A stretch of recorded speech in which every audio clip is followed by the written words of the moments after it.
இன்னொருத்தர் கேட்குறீங்க, ஒரு சாதாரண நாளில் நீங்கள் என்ன சாப்பிடுவீர்கள்? பூஜை பண்ணிட்டுங்கய்யா.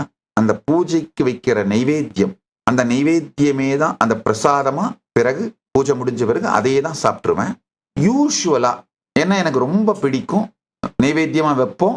அதை பூஜை முடிஞ்ச பிறகு சாப்பிட்டுருவேன் அப்படின்னா, காஞ்சிபுரம் கோவில் இட்லி, திருவண்ணாமலையில செய்யற அதே ரெசிபி புளியோதரை, தயிர் சாதம், அண்ணாமலையார் கோவில் மடப்பள்ளியில் இருக்கவங்கலாம் என்னுடைய ரொம்ப தெரிஞ்சவங்கிறதுனால அதே ரெசிபி வாங்கிட்டு வந்திருக்கோம். மீனாட்சி அம்மன் கோயில்ல செய்வாங்க கத்திரிக்காய் சாதம். இந்த மாதிரி கோயில் உணவுகள், கோவில் நைவேத்திய பிரசாதங்கள் ஒரு 10-15 வச்சிருக்குங்கய்யா. இதுதான் எனக்கு ரொம்ப பிடிக்கும். ஸ்வீட் ஏதாவது சாப்பிடணும்னு நினைச்சா திருப்பதி லட்டு, அதே ரெசிபி அதே மாதிரி பண்ணுவோம். இந்த மாதிரி ஸ்ரீரங்கத்து தோசையும் வடையும், இந்த மாதிரி ஒரு கோவில் ரெசிபிஸ் தான் எனக்கு ரொம்ப பிடிச்சது. இவைகளைத்தான் செஞ்சு நைவேத்தியமா படைப்போம், பூஜையில படைப்போம். அதுக்கு பிறகு அந்த பிரசாதம் அதையே தான் சாப்பிட்டுருவேன். ஒரு நாளைக்கு ஒரு வேளை தான் சாப்பிடுவேங்கய்யா. கைலாசவாசியாக இப்போதே பதிவு செய்யுங்கள். சேனலை சப்ஸ்கிரைப் செய்யுங்கள்.